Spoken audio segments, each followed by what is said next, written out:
Assalamualaikum warahmatullahi wabarakatuh.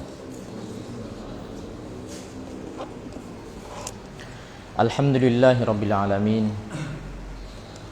Alhamdulillahilladzi khalaqal mauta wal hayata liyabluwana ayyuna ahsanu amala.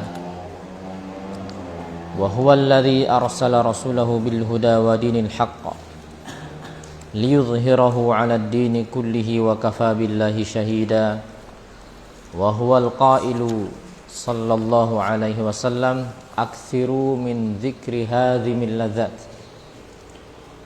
alladzi bima'na perbanyaklah mengingat pemutus kematian al-maut. Wassalatu wassalamu ala rasulihil amin nabiyina Muhammadin wa ala alihi wa ashabihi wa man tabi'ahum bi ihsan ila yaumiddin, amma ba'd. Pertama-tama saya mohon maaf atas keterlambatan yang ada, dan semoga Allah Azza wa Jal mengumpulkan kita pada sore hari ini, pada penutup hari ini dalam keadaan baik, dan semoga Allah Azza wa Jal mengkaruniakan kepada kita husnul khatimah. Amin ya rabbal alamin. Ma'asyiral muslimin dan muslimat rahimani wa rahimakumullahu jami'an. Pada pertemuan yang lalu telah kita tuntaskan bagian pertama dari fasal kedua yang berbicara seputar hukum-hukum orang sakit. Dan kali ini biiznillah kita akan lanjutkan pada bagian yang kedua dari fasal yang kedua, yaitu seputar ahkamul ihtidar, hukum-hukum seputar sakaratul maut. Hukum seputar sakaratul maut. Kelihatan? Alhamdulillah. Insyaallah ta'ala di dalam pasal yang kedua ini, bagian yang kedua, kita akan menyebutkan beberapa hal yang berkaitan dengan adab dan juga ahkam, hukum-hukum seputar sakaratul maut. Ya. Kurang lebih ada 11 atau 12 bagian yang berkaitan dengan sakaratul maut. Ada sedikit yang terlewat yang tidak disebutkan di dalam kitab ini terkait dengan adab menjenguk orang sakit atau seputar orang sakit itu sendiri. Yang kemarin kami dengan keterbatasan ilmu tidak sempat untuk menyampaikan, dan di buku ini juga tidak disampaikan, tetapi dalam literatur yang lain disampaikan. Di antara hal yang tidak kalah penting adalah terkait dengan orang sakit itu, bahwa orang sakit itu belum meninggal.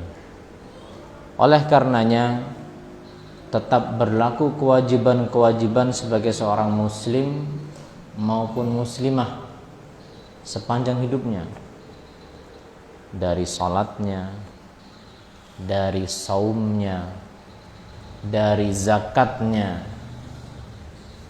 Kalau haji kan bagi yang mampu kan itu. Tapi kalau sholat itu bukan bagi yang mampu, sholat itu bagi yang hidup. Bagi yang hidup. Oleh karenanya untuk mempersingkat waktu saja, kami hanya isyaratkan hal-hal yang berkaitan terkait dengan pentingnya masalah sholat, ya, dan juga rentetannya. Nanti bapak-bapak atau ibu-ibu kaum muslim dan muslimat bisa mendalami atau mencari atau bertanya, bagaimana kalau misalnya seseorang itu dia tidak bisa berwudu, misalnya tidak bisa berwudu, tidak juga bisa tayamum misalnya. Ini kaitannya dengan apa?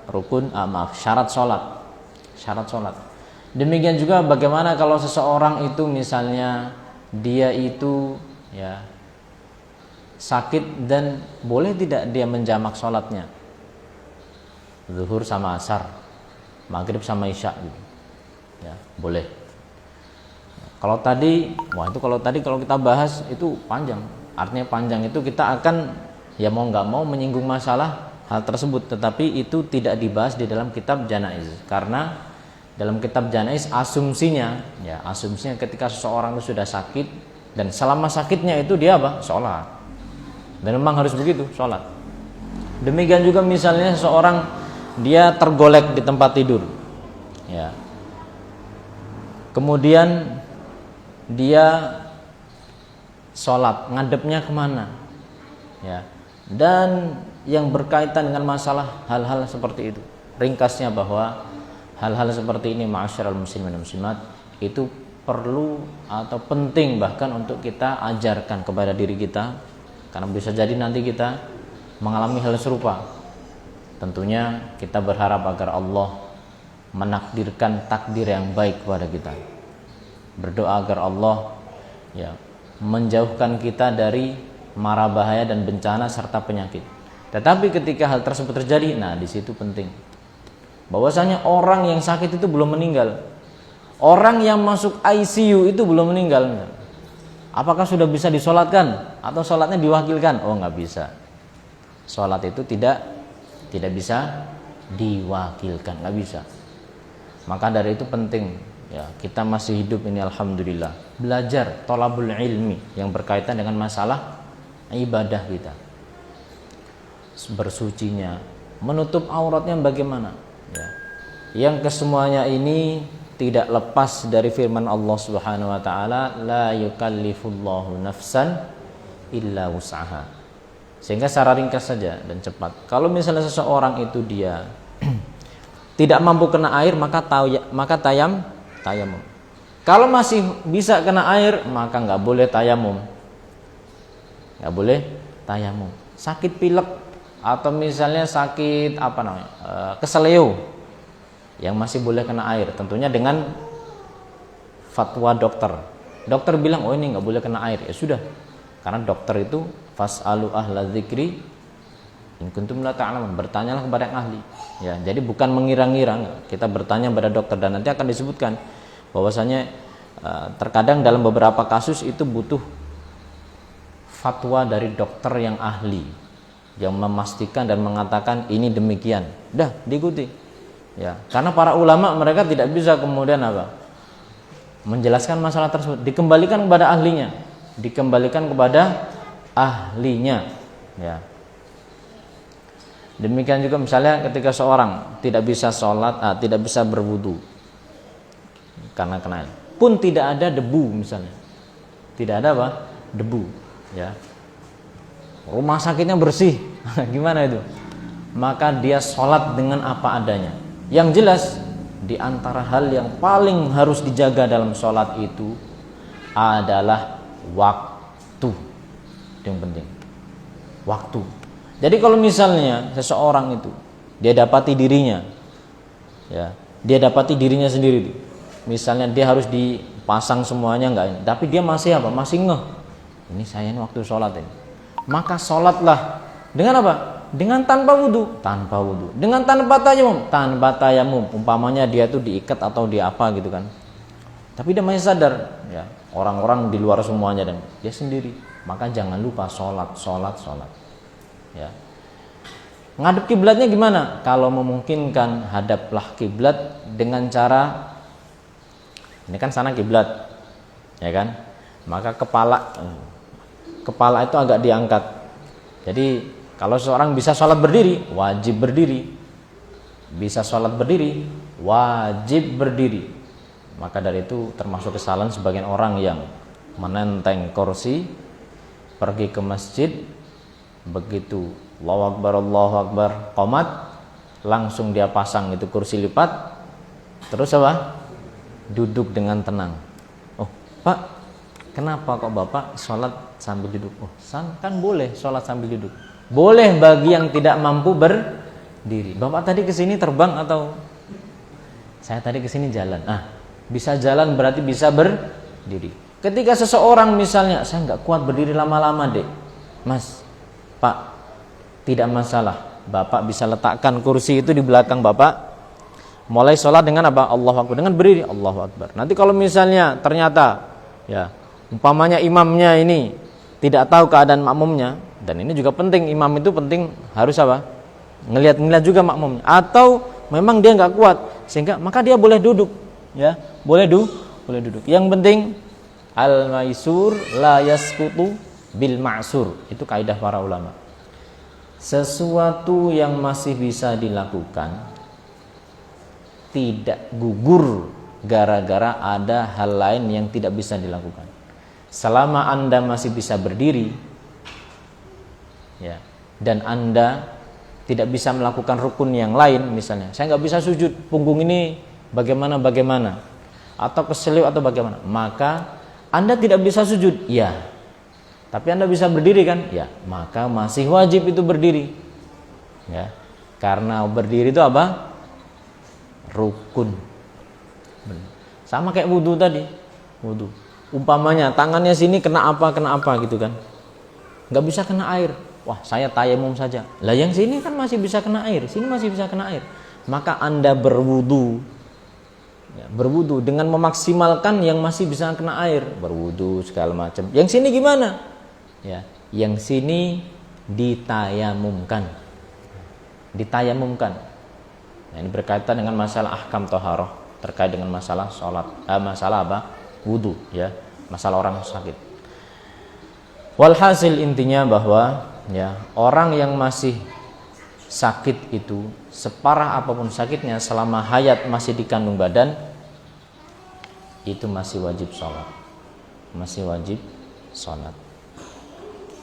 Demikian juga yang berkaitan masalah zakat, ya, zakat fitr misalnya, maka wajib dizakati ketika datang malam 1 Syawal, ya, datang malam 1 Syawal.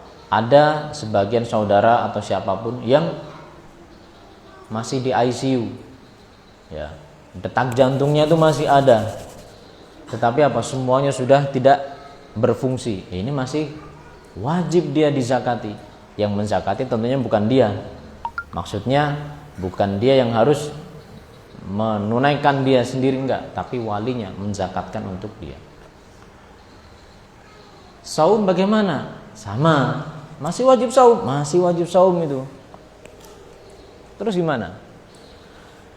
Ketika seseorang sudah sakit, kondisinya seperti itu dan tidak bisa diharapkan untuk sembuh, maka dia membayar ya fidyah, it'amut ta'am, memberi makan orang miskin. Seberapa banyak?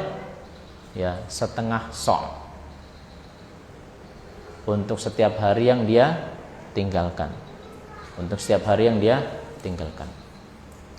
Jadi atau dia mengenyangkan, misalnya mengenyangkan 30 orang, pamannya orang yang tadi 30 hari dia nggak berpuasa, 30 hari dia nggak berpuasa, atau 29 hari nggak berpuasa, maka ya, sebagai walinya atau sebagai ahli warisnya kita menuntaskan fidyah untuk dia, ya, menuntaskan fidyah untuk dia.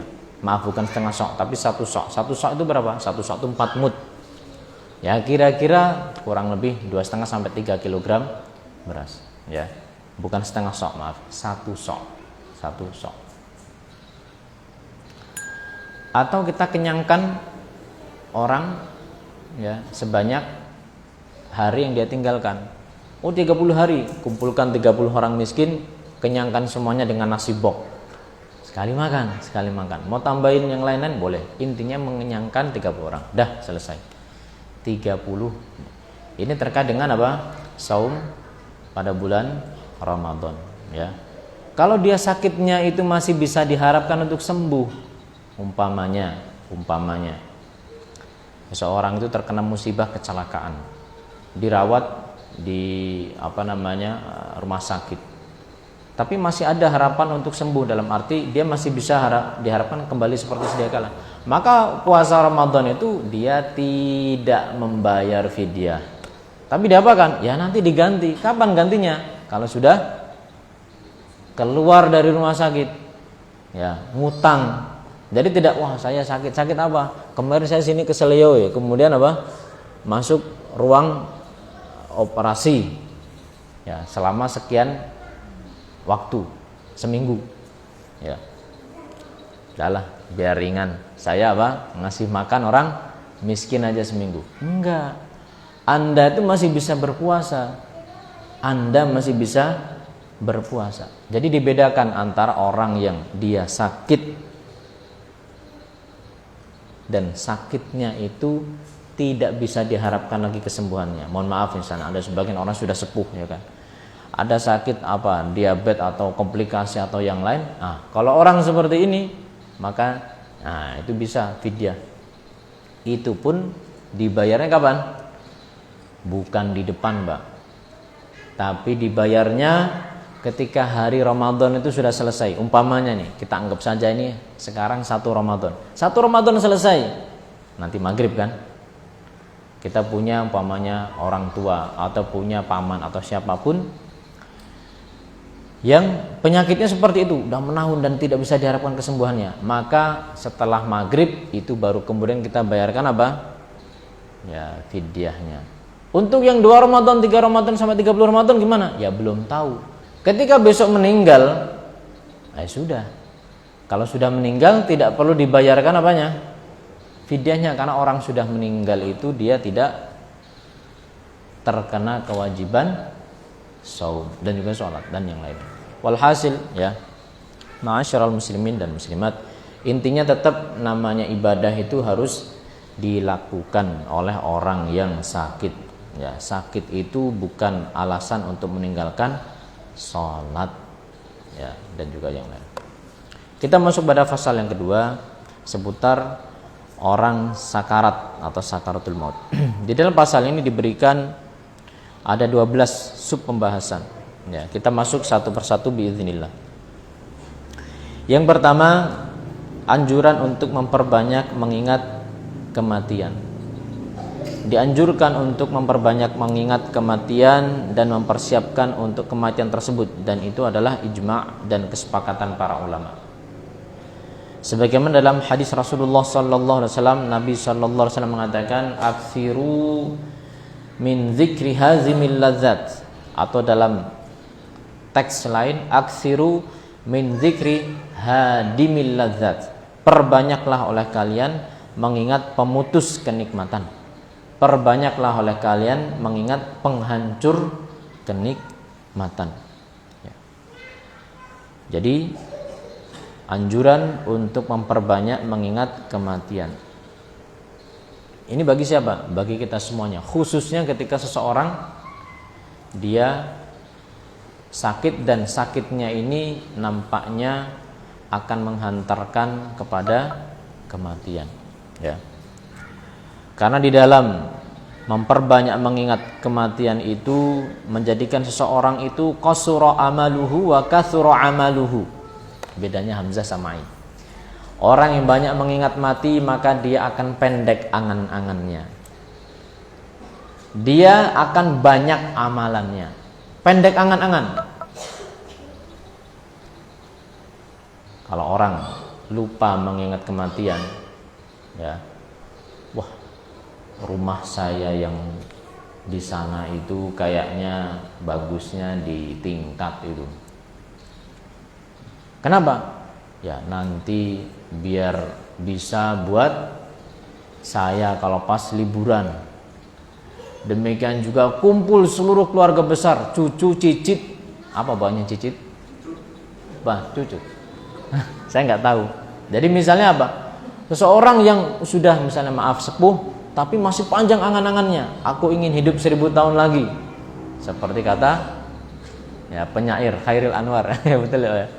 Jadi ya ini panjang angan-angan ya. Demikian juga wah yang di sana itu kayaknya bagus ini buat investasi. Investasi ubannya sudah banyak. Demikian juga matanya sudah mulai rabun. Penyakit komplikasi sudah mendera. Kok masih bicara investasi. Investasi duniawi ya. Nah, ketika seseorang lalai dari mengingat kematian seperti itu. Harusnya seseorang itu mengingat mati tidak disyaratkan harus tua. Mati tidak disyaratkan harus sakit. Mati bisa menerpa dan menimpa orang yang masih muda. Banyak orang yang cucunya meninggal dahulu ketimbang dirinya, cucunya loh, apalagi anaknya, ya. Demikian. Lain halnya dengan orang yang dia tidak atau memperbanyak mengingat kematian, maka dia akan pendek angan-angannya dan memperbanyak amalannya. Ketika dia mengingat, wah saya punya ini, punya itu. Dan Nabi mengatakan, anak Adam itu sukanya mengaku-aku. Itu hartaku, mali, itu hartaku. Rumah, kendaraan, ya, apartemen dan semua itu hartaku, punya saya itu. Yang di sana itu belum punya saya pengen miliki juga. Padahal wahallaka min malin, bukankah hartamu itu apa yang engkau makan kemudian dibuang, apa yang engkau pakai sampai apa? Sampai usang, ya. Dan apa yang engkau infakkan sehingga engkau kekalkan, engkau jaga, engkau titipkan kepada Allah. Bapak-bapak kita semuanya, kalau kita infak itu kita nitip ke siapa? Kepada Allah yang maha menjaga titipan, ya kan? Nggak bakal hilang. Kalau misalnya orang nitip, ya, ke bank, kita kan sudah mengalami semuanya. 98 orang itu kan nggak percaya. Terjadi apa? Chaos atau rush. Karena apa? Orang rame-rame, jangan-jangan duit saya di bank apa? Cuma tinggal tulisan doang, nggak ada. Orang nggak percaya. Tapi kalau seorang nitip kepada Allah Azza wa Jal, tetap di sana. Itulah harta kita tadi yang kita makan, kemudian yang kita pakai dan yang kita infakkan, itu harta Anda.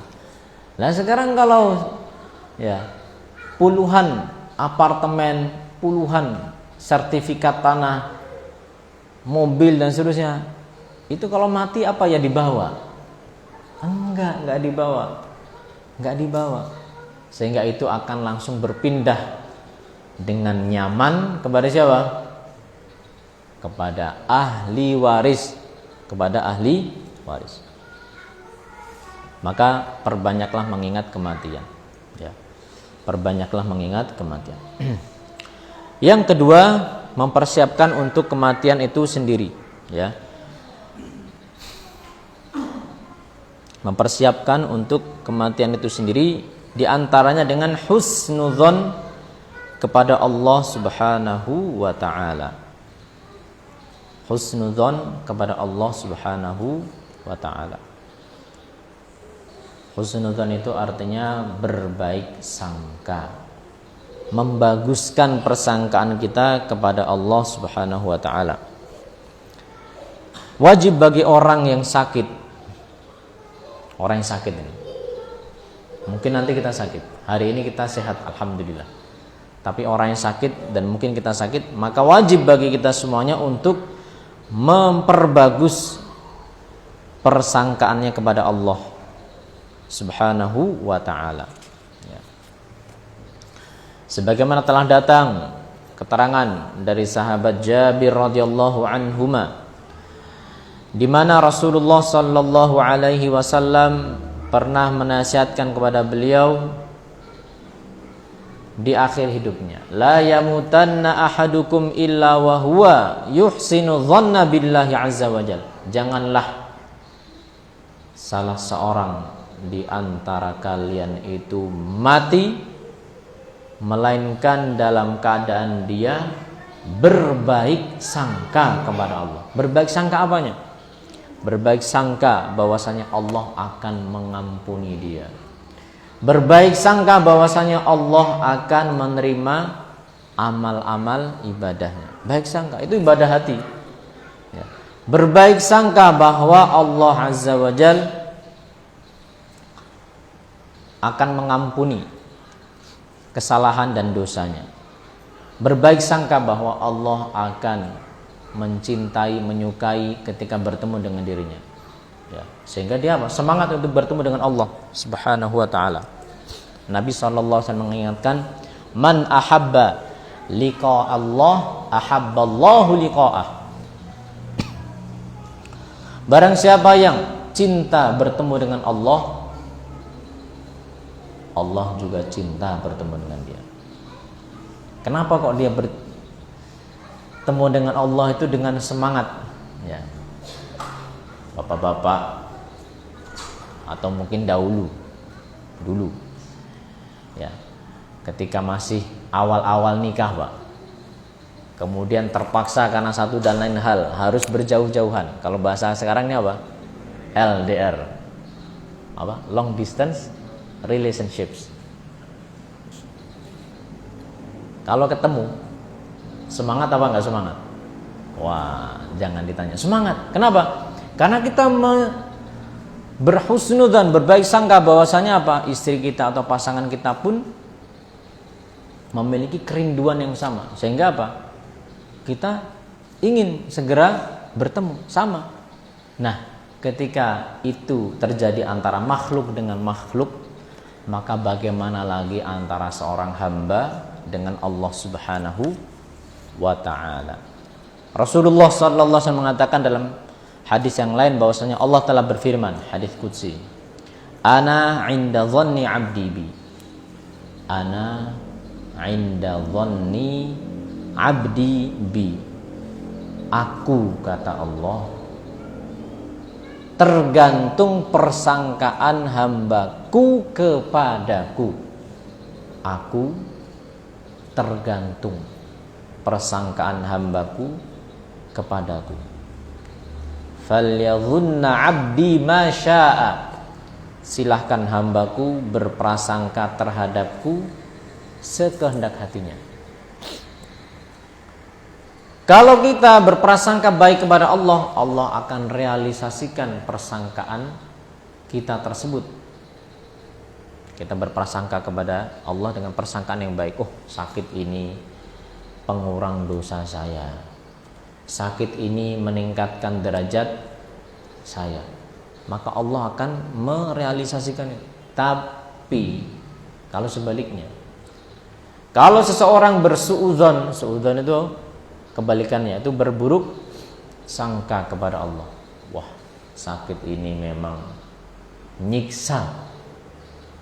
Mending aku mati aja daripada aku harus menderita seperti ini di dalam hidupku. Ya. Ini adalah bentuk kezaliman, apalagi sampai seperti ya. Apa dosaku ya Allah, kok sampai aku kena sakit seperti ini? Satu, sakitnya nggak hilang. Dua, dosanya bertambah. Tiga, kalau dia mati dalam keadaan seperti itu mati su'ul khotimah.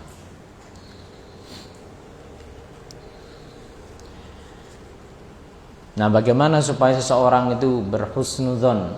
Karena kalau orang sudah mau meninggal itu, Pak, ya, akan ditampakkan rekaman-rekaman yang sudah lalu yang menjadikan imma dia itu husnudzon atau dia itu suudzon. Orang kalau sudah meninggal itu bukan perkara yang mudah. Ya, semoga Allah Azza wa Jalla mengokohkan saya dan juga jamaah sekalian, Bapak Ibu sekalian, ketika nanti menghadapi masa-masa sakarat al-maut. Ketika orang hendak meninggal, maka hal-hal yang dominan di dalam hidupnya itulah yang akan ditampakkan dan ditampilkan oleh Allah Subhanahu wa taala. Ya, sehingga disebutkan oleh Imam Ibnul Qayyim rahimahullah tentang sebagian orang yang ketika mereka hendak meninggal, yang mereka ingat kebun saya. Kenapa? Karena selama hidupnya, lah itulah yang paling penting. Di antara mereka ada yang ditalkin la ilaha illallah, sudah meninggal. Tetapi apa? Yang muncul itu adalah skakmat. Skak. Artinya apa? Di dalam hidupnya itu yang kemudian apa? Mendominasi. Ya. Nah, maka dari itu persiapan untuk meninggal itu bukan nanti, tapi dari sekarang. Perbanyaklah untuk kita mengagungkan Allah Azza wa Jalla dengan kita mengesahkan Allah, menuntut ilmu syar'i seperti ini, harapannya ketika kita hendak meninggal kelak, maka Allah Subhanahu wa taala memberikan kita taufik untuk menutup hidup kita dengan husnudzan kepada Allah, dan menutup hidup kita, perjalanan kita di dunia, dengan kalimat la ilaha illallah. Yang ketiga, pembahasan yang ketiga, seputar hukum mengerang kesakitan dan berangan-angan mati.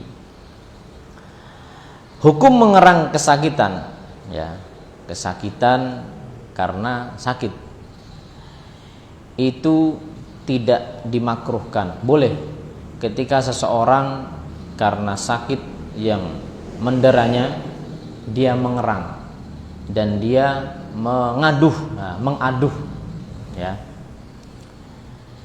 Sebagaimana telah datang keterangan dalam As-Sunnah, di antaranya Rasulullah sallallahu alaihi wasallam ketika berada di samping istri beliau Aisyah radhiyallahu anha, berkatalah Aisyah, wa ra'sah, aduh sakit sekali kepala saya, sakit kepala saya, wa ra'sah.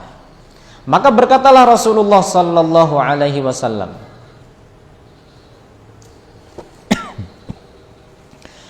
kalau seandainya engkau meninggal dan aku masih hidup, maka aku akan memohonkan ampun untukmu dan aku akan mendoakanmu, ya. Demikianlah Rasulullah sallallahu alaihi wasallam. Yang bisa diambil faedah adalah apa? Bagaimana Nabi tidak mengingkari ucapan Aisyah ketika beliau radhiyallahu anha mengerang kesakitan, ya, mengerang kesakitan. Jadi Nabi malah mengatakan, kalau seandainya engkau meninggal dan aku masih hidup, aku akan mohonkan ampun untukmu dan aku akan mendoakanmu, ya.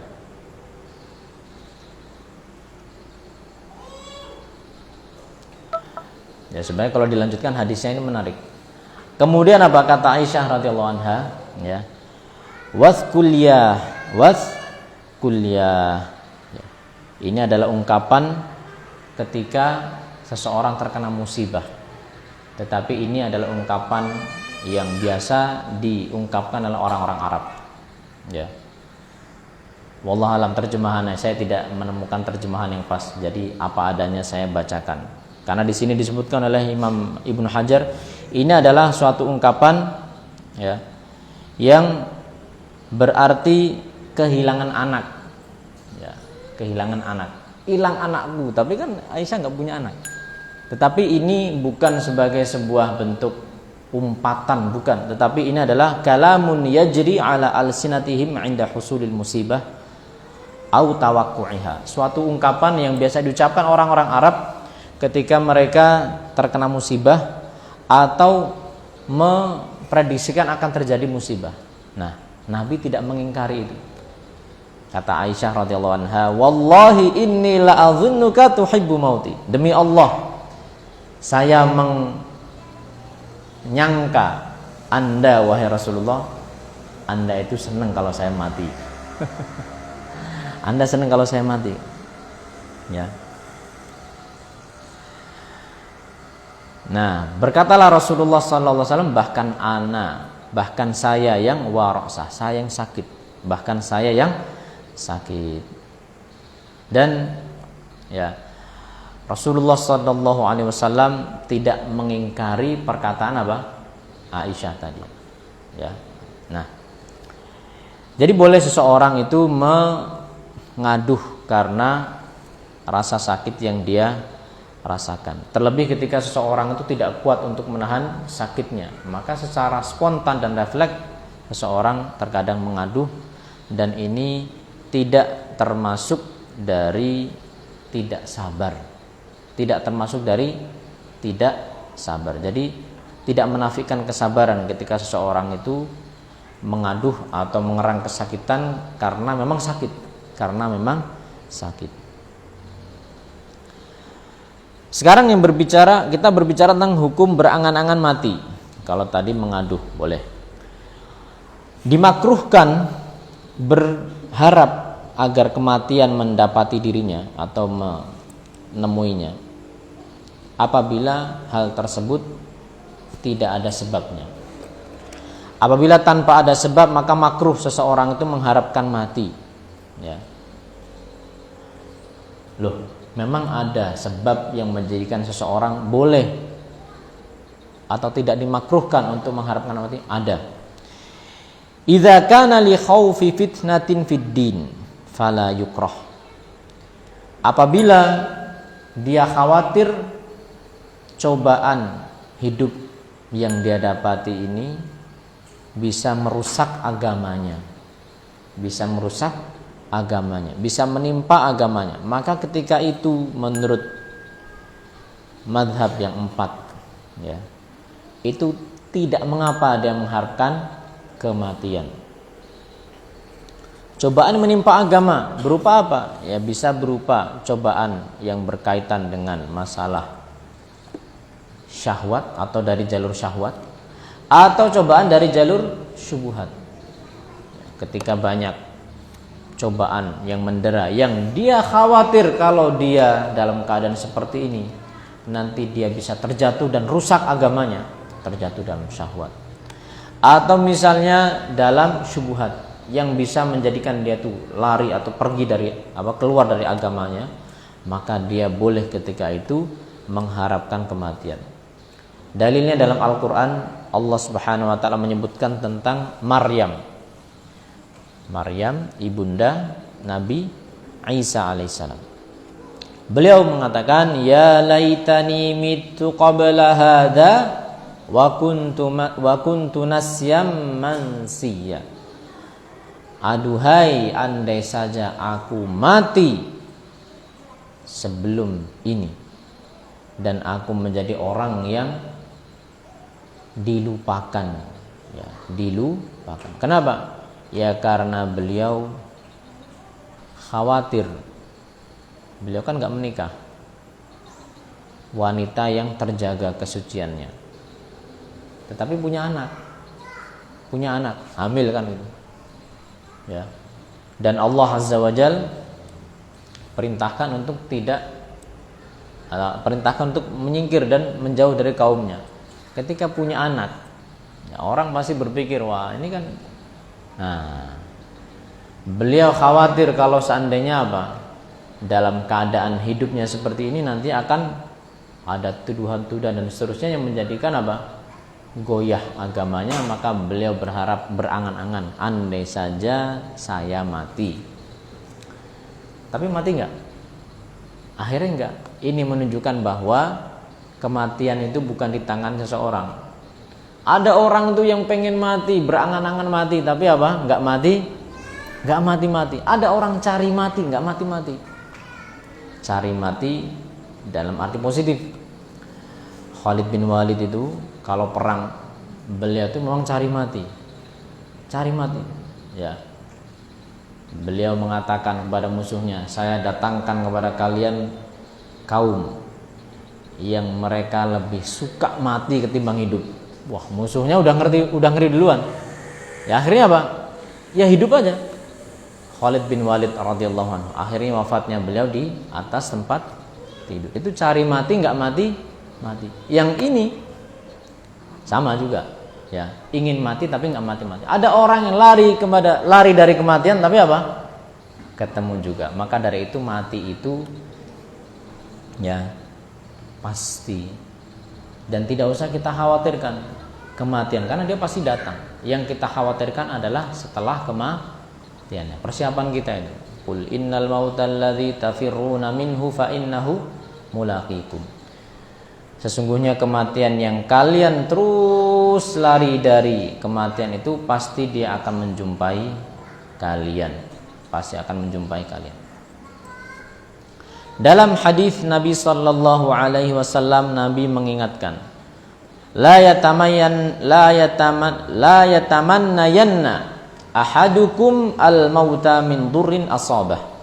Janganlah sekali-kali salah seorang di antara kalian mengharapkan mati gara-gara musibah yang menimpanya. Fa in kana la budda fa'ilan, kalaupun dia terpaksa harus melakukannya, falyaqul, hendaknya dia berdoa. Doa apa ini? Doa berangan-angan mati.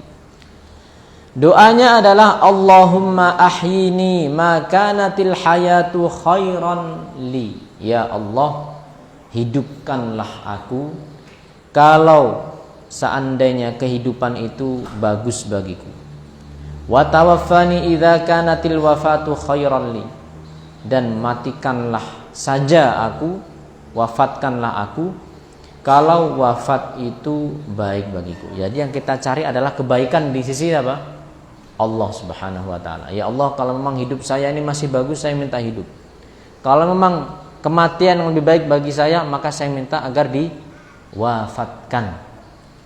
Ya, ini bisa diamalkan ketika seorang itu misalnya terkena musibah, sakit atau apa, yang dia merasakan, wah ini saya berusaha husnudzan, berusaha sabar, ya, saya pengen wafat dalam keadaan sabar, maka mintalah kepada Allah apa? Kematian. Dengan cara apa? Berdoa, ya Allah, kalau memang hidup ini masih bagus buat saya, maka hidupkanlah saya. Kalau seandainya wafat itu lebih baik bagi saya, maka wafatkanlah saya. Nah, itu minta apa? Minta kematian. Dengan catatan apa tadi, Pak? Sebabnya karena urusan agama, bukan karena masalah duniawi yang membelit. Umpamanya terlilit hutang. Utang sana, utang sini, akhirnya apa? Ditagih sana, ditagih sini, pusing, berdiri di atas jembatan. Kemudian berdoa, nggak bisa berdoa begini, ya Allah, saya, nggak bisa. Itu namanya bunuh diri. Ya, kalaupun dia mati, maka dia mati dalam keadaan su'ul khotimah. Orang bunuh diri itu waliyadzubillah, itu su'ul khotimah. Pun utangnya gimana? Lunas nggak? Oh, enggak, utang anak Adam enggak lunas dengan syahid. Orang yang mati syahid itu enggak lunas. Utang anak Adam itu enggak lunas dengan istighfar, enggak lunas. Tidak lunas dengan amal soleh, sholat. Banyak utang, udah saya sholat aja deh, ya Allah, utang saya banyak, ya, minta ampun ya Allah. Enggak diampuni utangnya. Gimana? Ya sampai si pemilik utang mengikhlaskannya fid dunya wal akhirah. Di dunia diikhlaskan. Kalau di dunia nggak ikhlas, nggak tuntas, oh nanti ada di mana? Di akhirat. Ya, bayarnya nggak pakai rekening atau nggak pakai transfer atau cash, tapi bayarnya pakai apa? Pakai amal soleh. Pakai amal soleh. Itu utang. Maka ya, kita berdoa agar Allah menuntaskan apabila di antara kita semuanya ada yang masih terlilit hutang. Berdoa agar Allah menuntaskan hutang-hutang kita. Dan kita berdoa agar Allah tidak menjadikan kita cinta cinta hutang. Hutang kok cinta? Ya, hutang itu kepepet, bukan cinta. Apalagi kalau sebagian orang, wah nggak utang nggak keren. Ini dari mana kerennya dulu? Kartu kredit nih, kartu utang. Keren saya, kartu kreditnya banyak. Berarti kan saya dipercaya di mana-mana. Ya. Utang di mana-mana kok bangga. Yang bangga itu ketika seorang, alhamdulillah saya nggak punya utang, saya nggak punya kartu kredit. Ya, kartu kreditnya apa Pak? Oh saya punya, ini ada bank ini, bank ini, bank ini. Wah keren. Nggak keren ini kayak gini. Ini nggak keren. Ya. Yang keren itu adalah saya nggak punya kartu kredit, saya bayarnya cash saja, atau kalau beli saya nyicil, tapi apa? Tidak pakai bunga. Ini yang berkaitan dengan mengharapkan kematian. Jadi boleh seseorang mengharapkan kematian dalam rangka terjaga agamanya. Kemudian ketika datang kematian, ada hal-hal yang disunahkan dan ada lagi yang tidak disunahkan. Apa saja yang disunahkan? Maaf, kita mulai dari di antara hal-hal yang dianjurkan, ya, yang dianjurkan. Dianjurkan untuk mentalkin al-muhtadhar. Talqin itu mengajak orang yang ditalkin untuk menirukan. Mentalkin orang yang hendak meninggal dengan ucapan syahadat la ilaha illallah. Ya. Mentalkin la ilaha illallah. Mentalkin dengan lembut dan tidak maksa. Ya. Ini penting. Karena ternyata para ulama mereka juga menjelaskan dan mengingatkan bahwasanya mentalkin orang yang hendak meninggal itu harus dengan lembut. Sebagian literatur fikih mereka menganjurkan dan menyebutkan bahwa hendaknya orang yang dia ini sudah mau ihtidhar, mau sakaratul maut, itu apa? Mulutnya dibasahin. Dibasahin dengan apa? Dengan harapan lebih mudah untuk dia apa? Nah, mengucapkan, dibasahin dengan sedikit air, ya, dengan sedikit air, sehingga memudahkan dia untuk mengucapkan la ilaha illallah. Demikian juga mentalkin seseorang yang hendak meninggal itu, ya, dengan mengucapkan la ilaha illallah di sampingnya, dan itu sudah merupakan apa? Mentalkin. Ya, bukan dengan apa? Bukan dengan menghardik. Ayo, la ilaha illallah. Jangan. Ucapkan la ilaha illallah. Dia apa? Di dekat telinganya. Sehingga dia mendengar, dia akan apa? Faham la ilaha illallah. Sambil diberikan sedikit air supaya dia mudah untuk mengucapkannya. Demikianlah kesepakatan atau ijma' dari para ulama. Sebagaimana Rasulullah sallallahu alaihi wasallam mengatakan laqinu mautakum la ilaha illallah. Talkinkanlah orang yang hendak meninggal di antara kalian la ilaha illallah. Hendak meninggal loh. Bukan orang meninggal. Kalau orang sudah meninggal gimana? La ilaha illallah. Orang sudah meninggal itu dia tidak bisa berbicara, ya. Jadi tidak ditalkin ketika dia sudah meninggal. Kalau sudah meninggal, ya sudah, nanti dilaksanakan proses selanjutnya. Sebelum meninggal, nah itu dia la ilaha illallah. Nabi sallallahu alaihi wasallam mengatakan man kana akhiru kalamihi la ilaha illallah dakhalal jannah. Siapa orang yang akhir ucapannya di dunia ini la ilaha illallah, niscaya masuk surga. Semoga Allah memberikan kepada kita keutamaan dan taufik untuk bisa mengucapkan di akhir hidup kita kelak la ilaha illallah. Ada hal yang tidak disunahkan yang lain. Kalau tadi disunahkan mentalkin la ilaha illallah, yang tidak disunahkan diantaranya adalah dihadapkan ke kiblat. Ada sebagian yang mereka mengatakan disunahkan untuk menghadapkan ke kiblat, tetapi di sini disebutkan dan diingatkan bahwa la yusannu taujihul muhtadhar ilal qiblah. Tidak disunahkan seseorang yang hendak ihtidhar, hendak sakaratul maut itu dihadapkan ke kiblat. Enggak, ya. Demikian pendapat Imam Malik dan juga pendapat sebagian ulama salaf yang lainnya, ya. Dikarenakan tidak ada keterangan atau sandaran tentang hal tersebut, ya. Kemudian berkaitan dengan masalah orang hendak meninggal juga, sebagian ulama mereka menganjurkan untuk membaca Yasin. Membaca apa? Yasin. Di mana? Di sisi orang yang hendak meninggal. Orang yang hendak apa? Meninggal. Dibacakan nama surat Yasin. Sebagian disebutkan di dalam kitab Zadul Mustaqni, ya, literatur dalam sebagian mazhab Hanabilah. Sebagian dalam mazhab Hanabilah. Ini dilandaskan dalam hadis, tetapi hadisnya tidak bisa dijadikan sebagai pijakan, ya. Akan tetapi yang dimaksud atau yang diinginkan adalah seseorang yang hendak meninggal itu dia husnudzon. Jadi ulama yang mereka mengatakan disunahkan baca Yasin, mereka mengatakan hikmahnya apa? Karena di dalam Yasin itu ada ayat-ayat ya, qila dkhulil jannah. Ada ayat-ayat yang berucap atau berbunyi dikatakan qila dkhulil jannah. Masuklah kamu ke dalam surga. Sehingga harapannya orang yang mendengar itu dia punya optimisme ketika mendengar ungkapan-ungkapan yang positif tadi, ungkapan yang baik.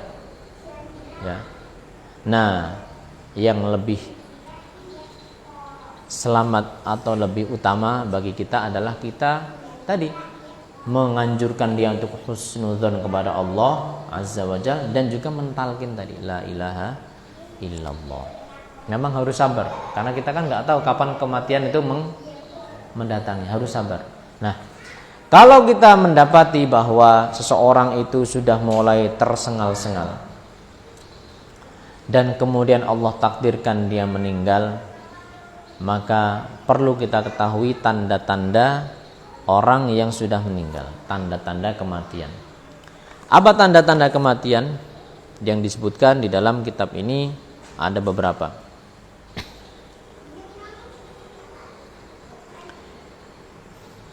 Yang pertama,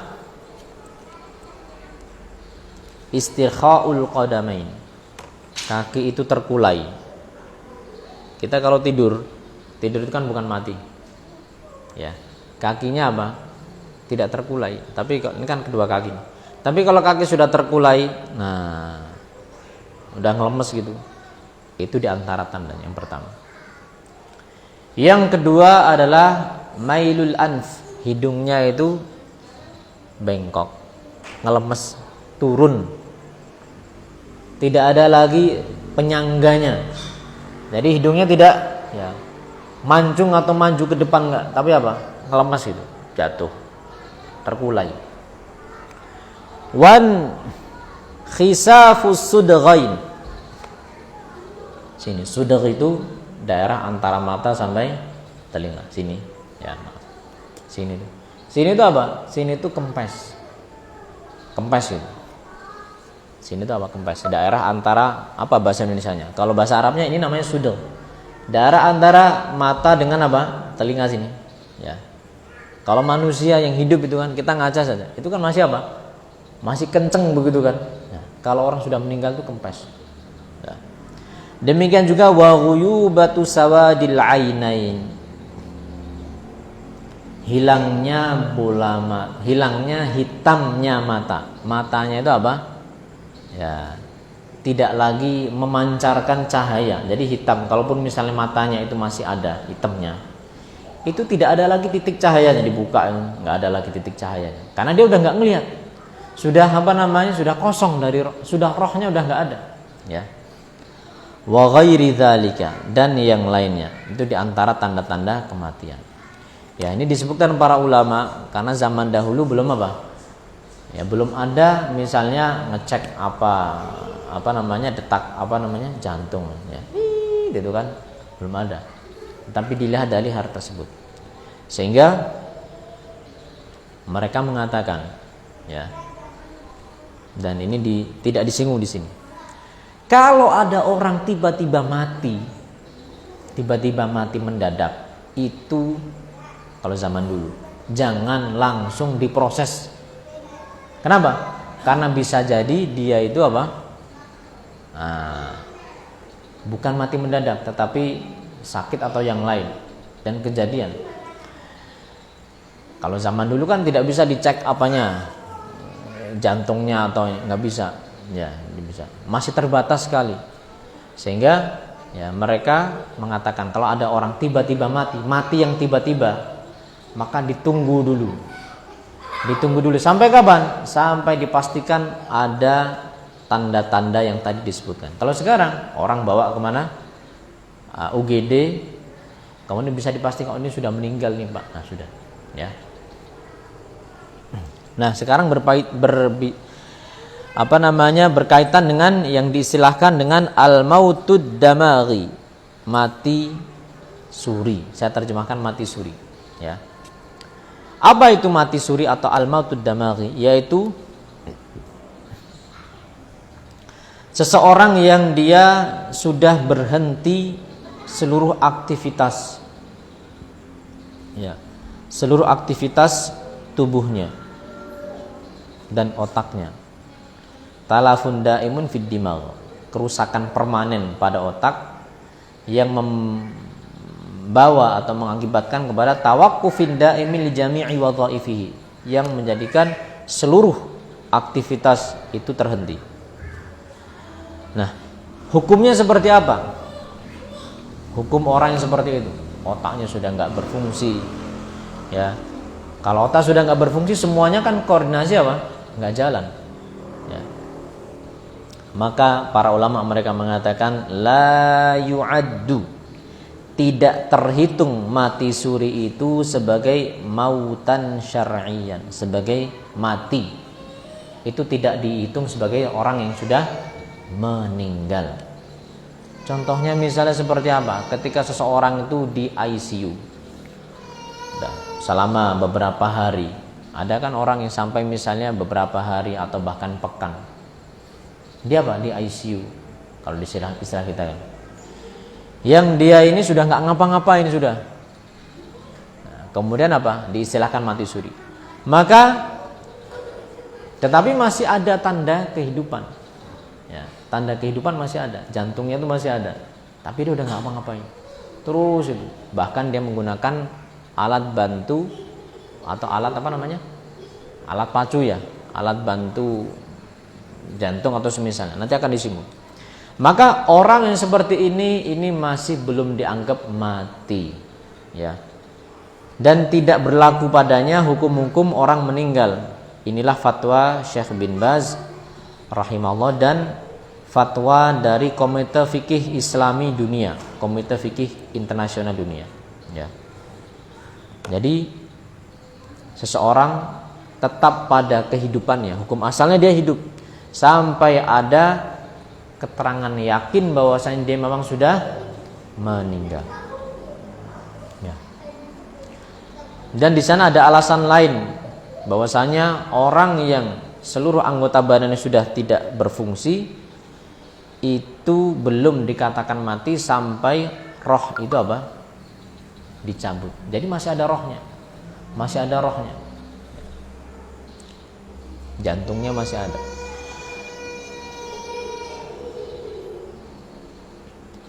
Demikian juga orang yang masih bisa menerima asupan makanan, masih bisa menerima, masih bisa menerima asupan makanan, itu tidak dianggap sebagai orang yang sudah meninggal. Karena apa? Karena asupan makanan itu sendiri merupakan salah satu ciri dari ciri-ciri orang yang hidup, ya. Jantung masih berdetak. Maka tidak boleh seseorang membunuh jiwa dengan cara mengambil alat tersebut, ya, sehingga menjadikan orang yang diambil alatnya tadi apa? Meninggal. Meskipun apa? Otaknya sudah nggak berfungsi, tapi dia itu masih hidup. Maka tidak boleh seseorang kemudian apa? Dizalimi dengan cara seperti itu. Jadi detak jantung ini ataupun nafas, apalagi kalau nafasnya masih ada, meskipun nafasnya itu terkadang berhenti terus muncul lagi, itu merupakan tanda adanya kehidupan pada dirinya. Sekarang pembahasan yang masih dalam bab ini, ya, bagaimana apabila seseorang itu diangkat alat-alat yang tadi menempel pada dirinya. Hukumnya seperti apa? Mengangkat alat-alat tadi.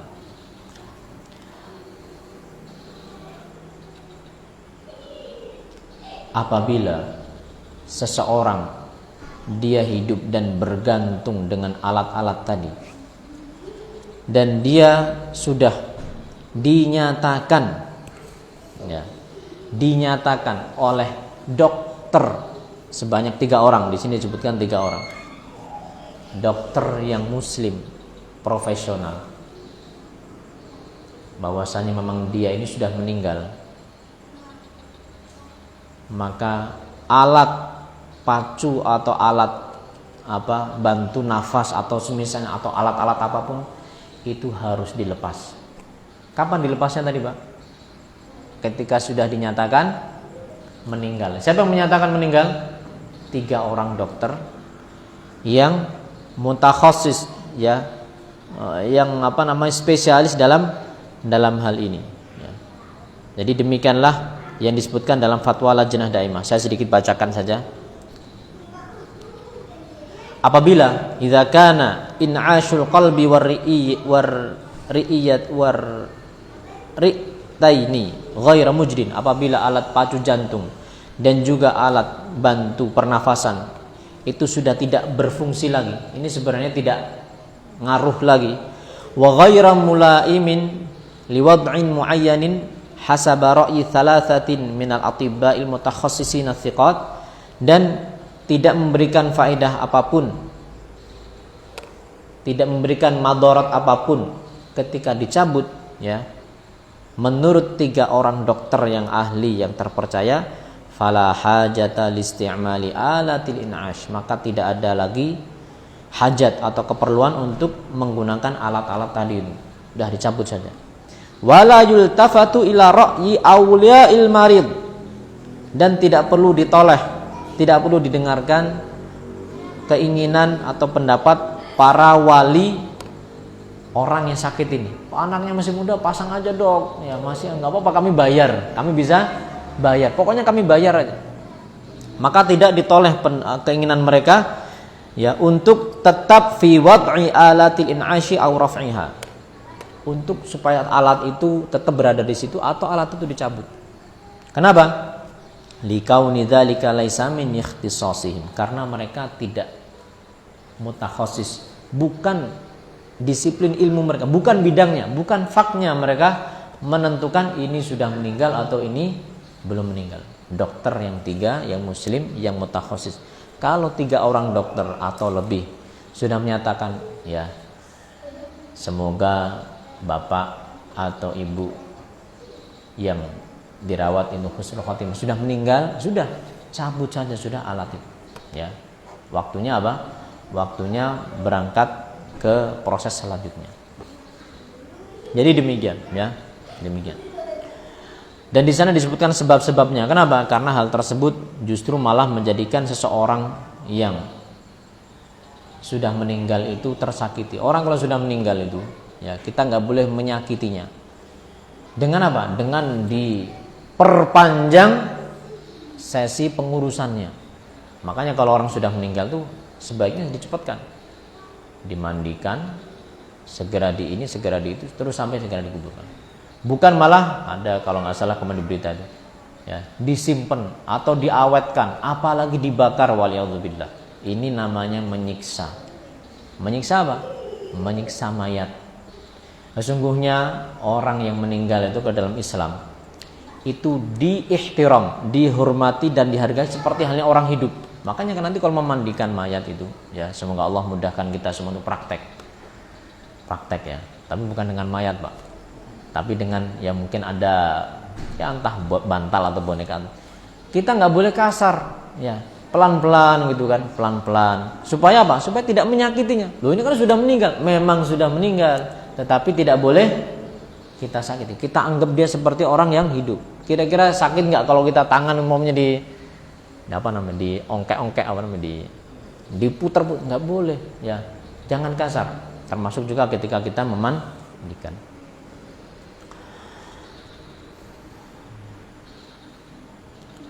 Hal-hal yang dibolehkan untuk dilakukan ketika kita mendapati ada mayat di hadapan kita, maksudnya baru saja meninggal, apa saja?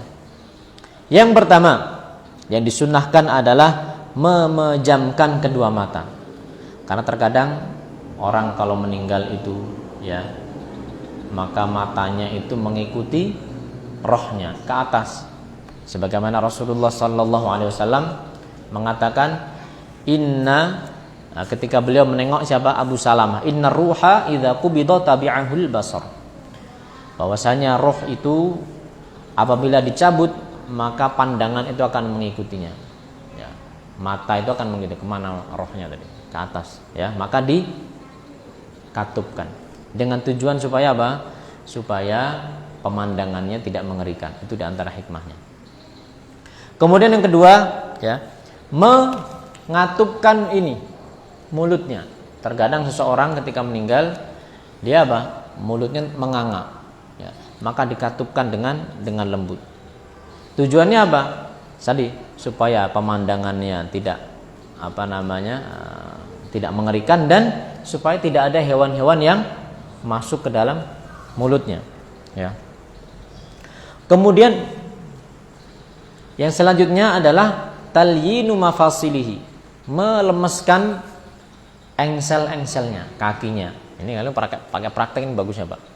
Jadi ini kan kalau orang mati kan tidur gitu kan. Nah, tangannya itu apa? Diginin. Kita yang ini bukan dia gitu. Kita yang ini. Jadi kita gini tangannya. Gitu kan. Dah. Yang kanan. Gak usah banyak-banyak. 2 kali, 3 kali. Tujuannya apa?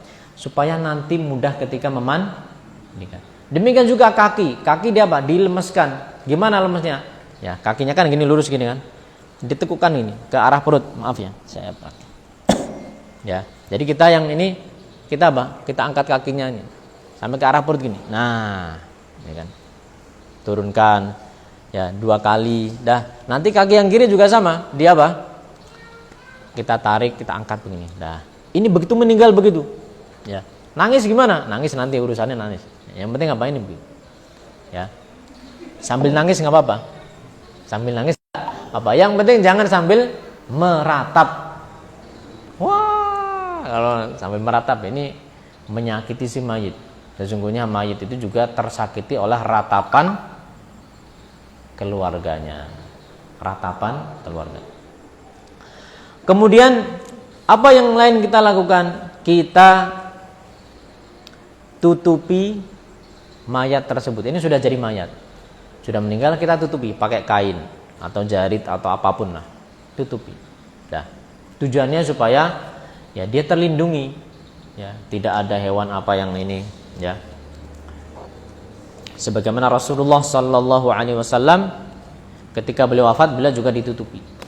Kemudian yang disebutkan oleh sebagian ulama yang berkompeten dalam masalah ini. Terkadang perutnya itu ditaruh sesuatu yang berat, tapi di sini tidak disebutkan, tapi dalam literatur yang disebutkan. Ditaruh sesuatu yang berat atau yang cukup untuk apa? Untuk menekan perutnya supaya perutnya nggak ngembung. Supaya perutnya tidak ngembung. Makanya tadi mulut ditutup ya kan. Kalau mulut nganga itu angin masuk nanti bisa apa? Kembung. Jadi biarkan mulut tertutup. Kemudian mata tertutup. Kemudian perut ini ditaruh sesuatu yang sekiranya bisa menekan tapi tidak menyakitkan ya. Jadi bukan barbel berapa kilo enggak, tapi cukup misalnya besi atau sesuatu apapun yang sekiranya ini dia untuk biar perutnya enggak kembung. Dah, seperti itu. Kemudian ditutup atau ditutup dulu kemudian diletakkan sesuatu hal yang beban gitu. Dah.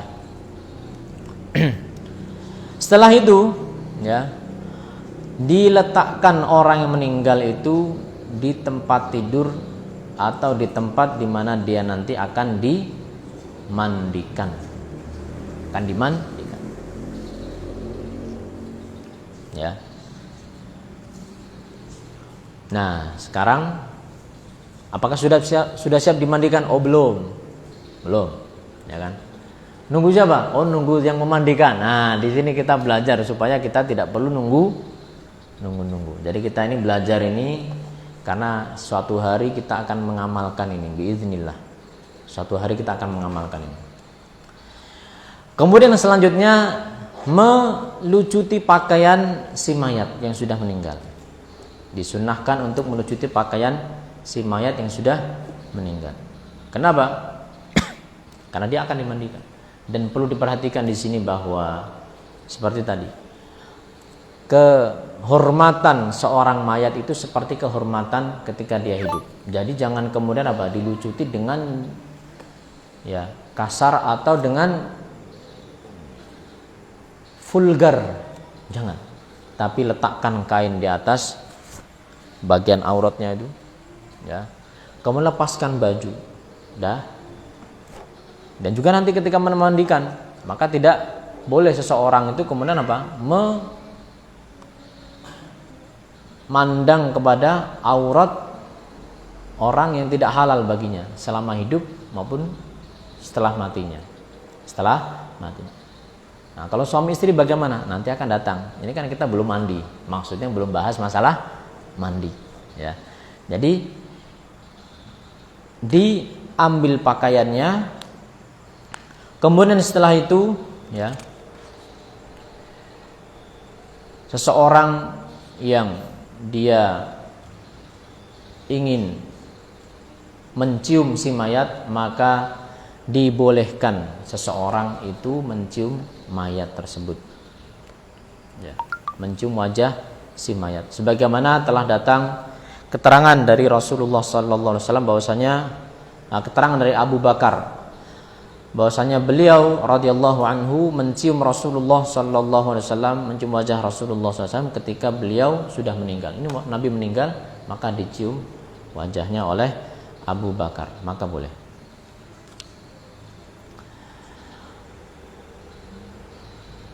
Nah, setelah jam berapa nih? Jam 6. Baik. Ini ternyata ya. Saya tadi targetnya hari ini itu kita akan menyinggung sampai masalah mandi. Ini ternyata belum mandi juga. Ya, belum mandi juga.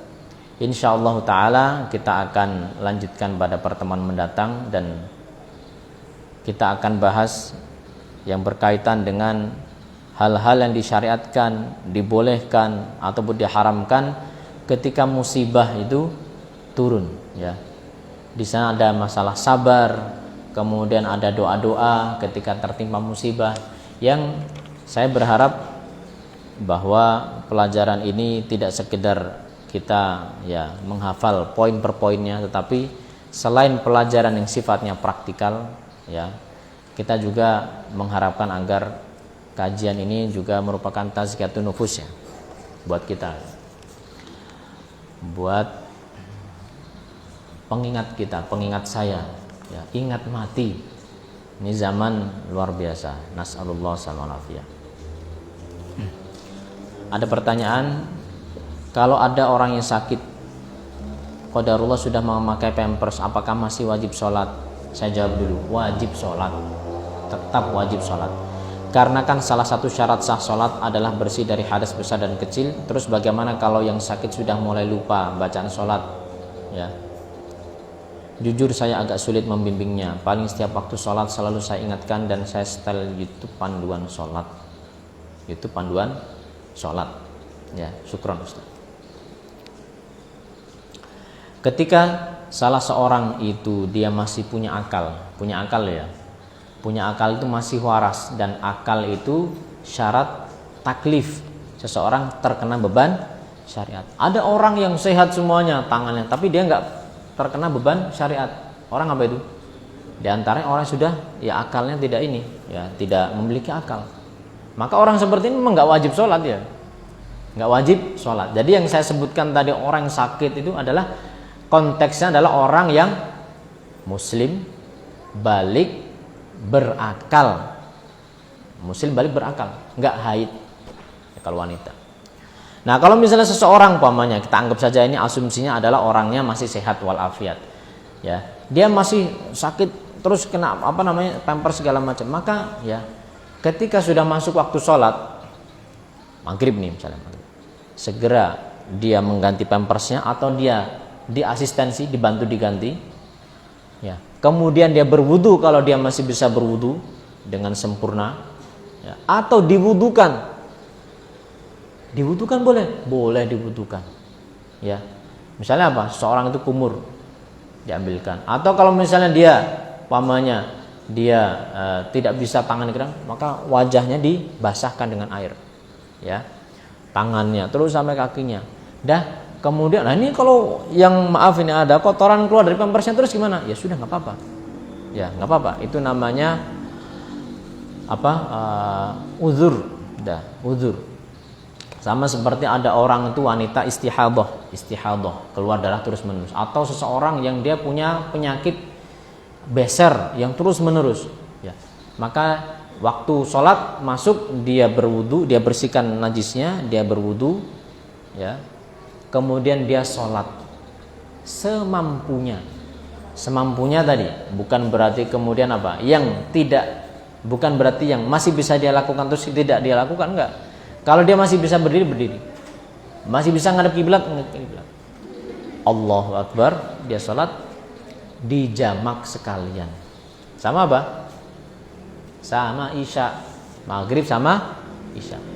Dikosor enggak di kosor. Kosor itu hukumnya berlaku untuk musafir, orang yang musafir, enggak ada kaitannya dengan masalah sakit atau enggak sakit. Kalau jamak itu berkaitan dengan hajat atau masyaqqah, kesulitan. Sehingga bisa jadi orang itu enggak pergi-pergi jamak itu bisa. Contohnya tadi orang sakit. Nah, kembali ke tadi, jadi dia tetap harus sholat, ya harus sholat. Bagaimana kalau seseorang sudah mulai lupa bacaan sholat, maka dia membaca semampunya, asalkan akalnya masih ada loh. Kalau akalnya sudah tidak ada, maka dia tidak lagi wajib sholat, ya. Jadi seseorang membaca semampunya, Bismillahirrahmanirrahim, Al-Fatihah, ruku dan seterusnya, ya. Semampunya, fattaqullaha mastata'tum, bertakwalah kalian kepada Allah semampu kalian. La yukallifullahu nafsan illa wus'aha. Jadi semampunya, tidak dengan memberatkan, agama ini memberatkan. Kalau salat subuh gimana? Ya sama, semampunya salat subuh, dan diusahakan untuk kita menjaga waktunya. Jadi semoga Allah berikan kepada bapak atau ibu yang bertanya ini taufik untuk merawat orang yang sakit ini, ya, dan istiqomah dan menjadikan amalan tersebut sebagai amalan yang besar di sisi Allah Azza wa Jal. Dan kalau ini adalah misalnya orang tua, ya, kita, maka semoga itu termasuk sebagai birrul walidain, dan itu birrul walidain memang, ya. Semoga Allah memberikan kita kesabaran dan taufik. Semoga menjawab. Silakan Pak kalau ada pertanyaan yang lain. Kalau tidak ada, barangkali kita cukupkan tanpa menutup kesempatan pada Bapak Ibu jamaah sekalian untuk bertanya. Tidak harus pertanyaan nunggu apa? Kajian. Silakan bertanya, kalau ada yang bisa saya jawab saja. Kalau tidak ada, saya akan tanyakan kepada mereka yang lebih tahu, para ulama, carikan fatwa para ulama. Ya, semoga bermanfaat. Ada kurangnya kami mohon maaf. Kita tutup dengan doa kafaratul majlis. Subhanakallahumma bihamdik, asyhadu an la ilaha illa anta astaghfiruka wa atubu ilaik. Wassalamualaikum warahmatullahi wabarakatuh.